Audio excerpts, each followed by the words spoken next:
Papyrus stayed in the woods until it was time for their practice. As he ascended their usual hilltop, which was by now getting pretty torn up and ruined, he found Flowey waiting for him, staring up at the cavern ceiling. "Do you ever wonder what the real stars look like, Papyrus?" he said, his gaze fixed upward. Papyrus stopped short. He'd been going over what he would say to Flowey all day, and now his thoughts were scattered by one unexpected question. "Sometimes," he said. "My mother and father told me that the real stars move," Flowey said. "They said that the sky turns like a wheel, and all the stars turn with it, but it's too slow to really see." "Oh," Papyrus said. He hadn't known that. He didn't know why Flowey was bringing it up, but it made him feel a little glad, in an unsteady way, that he was. It felt familiar. It felt like things were going back to normal. Flowey turned to look at him, and his face was uncharacteristically somber. "They just spin in circles above the earth, over and over. They always end up back where they started. They never really go anywhere." Flowey wondered what Papyrus's reaction to that fun fact was, but the helm hid the skeleton's expression, and the plate armor made his body language hard to read. It was wonderful.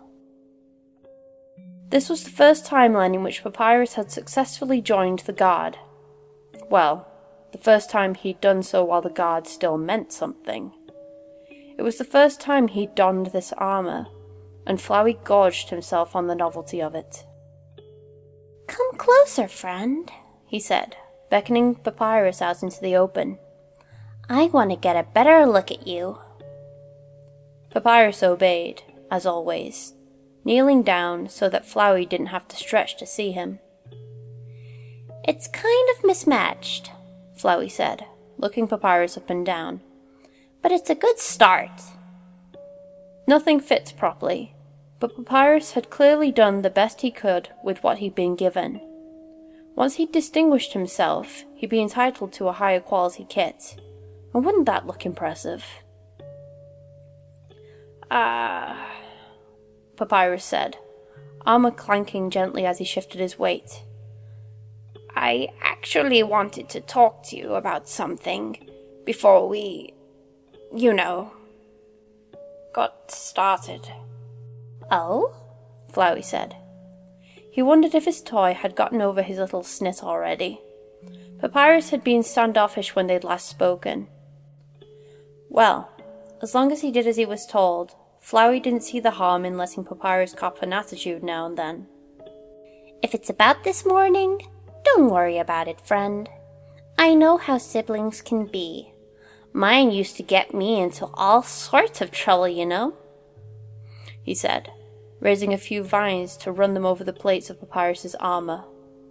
He had to admit that Papyrus did look cool, even if the suit was just cobbled together hand-me-downs.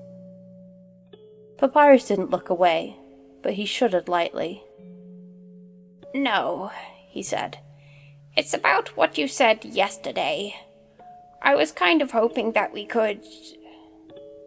He trailed off for a moment, as though he'd suddenly forgotten his next line. Flowey turned his attention away from the armor and looked at him. He could just make out the twin pinpricks of light glowing in Papyrus's eye sockets through the visor.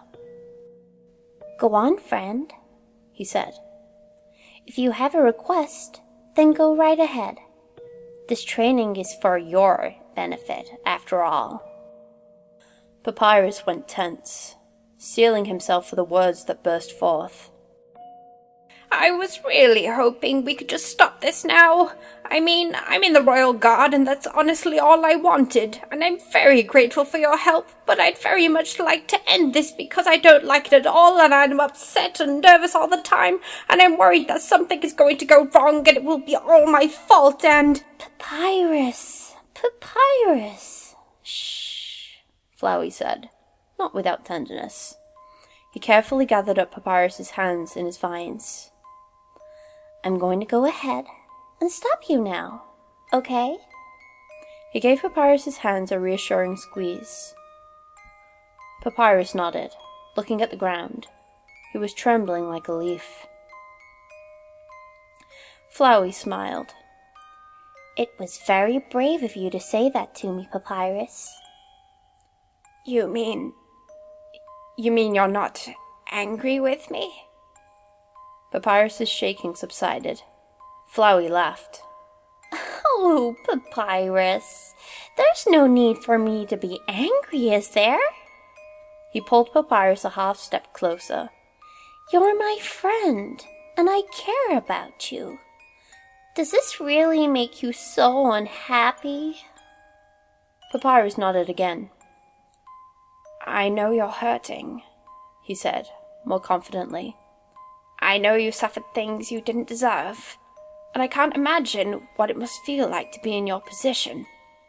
He looked up, searching Flowey's face for something Flowey was certain he wouldn't find. His eyes glowed, earnest and open. But you must stop. If you're my friend... Papyrus gripped the vines around his hands. I know you can do better, if you try. I'm sure of it. Was he now?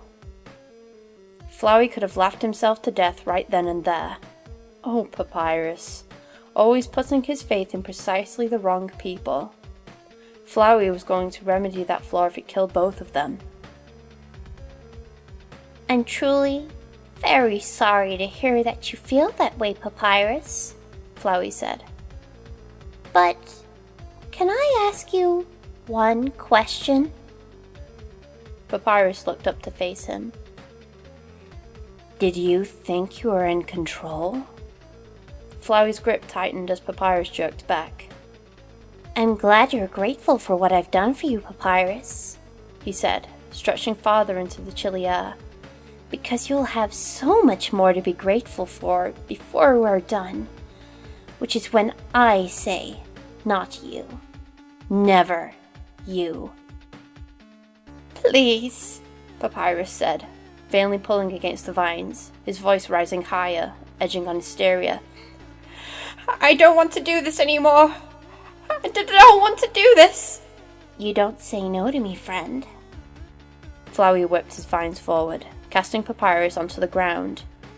On your feet, guardsmen, and ready your magic, he hissed. Papyrus pushed himself upright, moving more laboriously under the weight of the armor.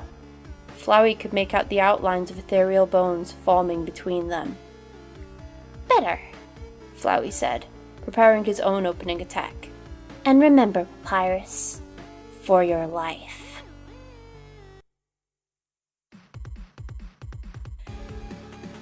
Papyrus had improved a great deal over the past month.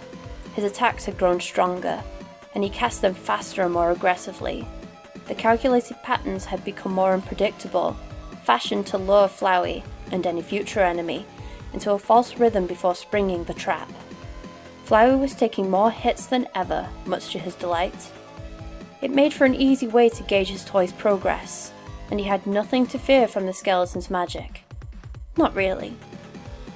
In return, he kept up a steady hail of bullets, forcing Papyrus into constant motion. Harassed on all sides, Papyrus redirected attacks as shields. Bones rippled along the ground like mobile stockade walls. More than once, Flowey lashed out at him with a vine only to recoil, stung by a blue attack raised at the last moment. Ironically, the major weak point now was the new suit of armor. Skeletons had little mass of their own, and Papyrus was struggling under all that extra weight. In time, he would adjust and be just as effective as he was without it. But tonight, after a mere hour and a half, Papyrus was spent. He went to all fours after a glancing blow knocked him off balance. Get up, Flowey said, wrapping his vines around each other into a heavy flail. He brought it down. On the third save reload, Papyrus managed to roll out of the way in time to avoid being crushed. He stumbled to his feet with a grunt of effort, flinging an attack Flowey's way in the same motion. The arc of bones bit into him, all but a few finding their target.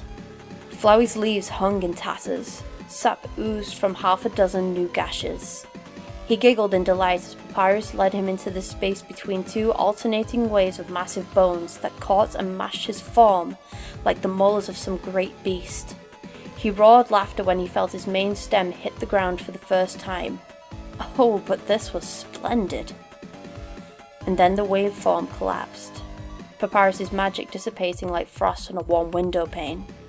The skeleton bounded over to him, babbling apologies, and skidded to a halt at his side. Flowey felt the warm prickle of a healing spell spreading over the worst of his wounds. "Oh, Papyrus." "What?" Flowey said. "Are you doing, Papyrus?"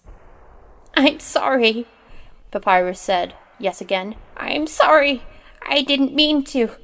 Flowey reared up, knocking Papyrus backward into the muddy, churned snow. "Idiot! Why did you stop attacking?" Papyrus stared up at him, uncomprehending. You are hurt.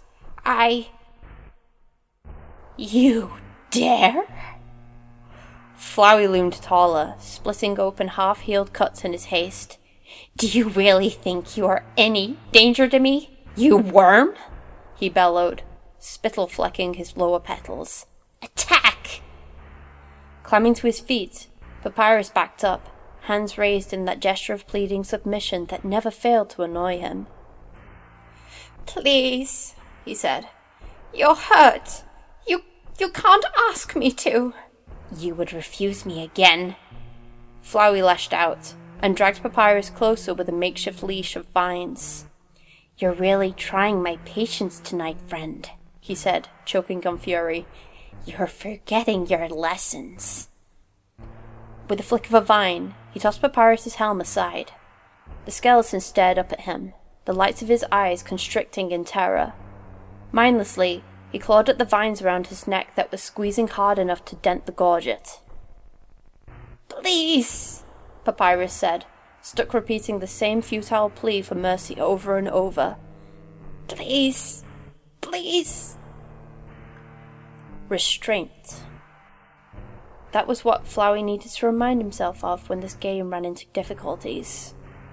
As cathartic as smashing Papyrus into a shower of dust would be right now, it wouldn't get them any closer to the end game. "I think you need a refresher," he said, smoothing his voice into a neutral tone. "You need some course correction, Papyrus. Get on your knees. I don't want you to fall and hurt yourself." Confusion jolted Papyrus out of his fear just long enough to let him move, obediently sinking to his knees.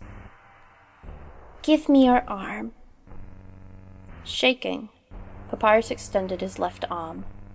Flowey slipped one of his vines from around Papyrus's neck and twined it around Papyrus's arm from wrist to elbow, sliding under along the steel vambrace. He could feel the bones under the thick padding the skeleton wore, softer and more pliant than flesh. Not that it made a whit of difference. Even hard muscle was as nothing compared to his vines. For a moment, he simply stroked Papyrus's forearm, as though comforting a skittish pet, one that needed more training. "Papyrus," he said gently, "I'm going to break your arm. Don't struggle." "No!" Papyrus pulled against Flowey's grip, too exhausted to put up much of a fight despite his panic. "No, no, no, no." "You keep saying no to me, Papyrus." Flowey wrapped the vine tighter. The creak of the bones bending under the pressure was drowned out by Papyrus's blubbering, but he could feel it. Papyrus felt it too, going rigid. "No, no, no," he whispered. "No, please. Oh, no, no." The final syllable rose to a shriek as Flowey bore down, pushing the slimmer bone past its limits and snapping it in two. "Stop saying that word to me, Papyrus." Flowey watched as Papyrus scrabbled at the vine around his arm with his free hand. He couldn't put much strength into it, shaking and bawling like a child. Pathetic. He gave the remaining bone a hard, twisting wrench. He felt the cracks spiral down the bone's length under his grip. Papyrus screamed. Flowey gave the ruined arm a final squeeze and let go of both arm and neck. Without the support, Papyrus pitched forward. He landed badly and howled in renewed pain when his broken arm was jostled by the impact. The skeleton pulled his arm in close to his chest, curling into a fetal position on his side instinctively to shield the injury with the rest of his body. A member of the Royal Guard wouldn't cry about a broken arm, Flowey said, over the whimpers and hiccuping sobs. But I won't tell anyone. He let Papyrus cry it out for a few minutes. Maybe this had been a good thing, in the long run. Papyrus clearly had a lot of built-up tension that he was now getting out of his system. Crying was healthy, right? He'd heard about that somewhere. Flowey certainly felt better. Now that you're a guardsman, Flowey said, once Papyrus's sobs had grown more muffled, you need a new carrot, right? New goals. I bet you 20 gold you could replace Undyne in 6 months. What do you say? Papyrus hiccuped. I know that sounds like a stretch, but you can do anything you set your mind to, friend, Flowey said. I believe in you. And once you're captain, he went on, reaching out to stroke Papyrus's head with a vine and ignoring the flinch this elicited, you'll be close to King Asgore. Won't that be neat? You just stick with me, Papyrus. He took a moment to appreciate the tableau, his favorite toy, damaged and reeling, lying in the snow beside him. Papyrus would come back from this better than ever. What didn't kill him would only make him stronger. I'm going to make you a hero, Papyrus, he said. You're going to be a legend.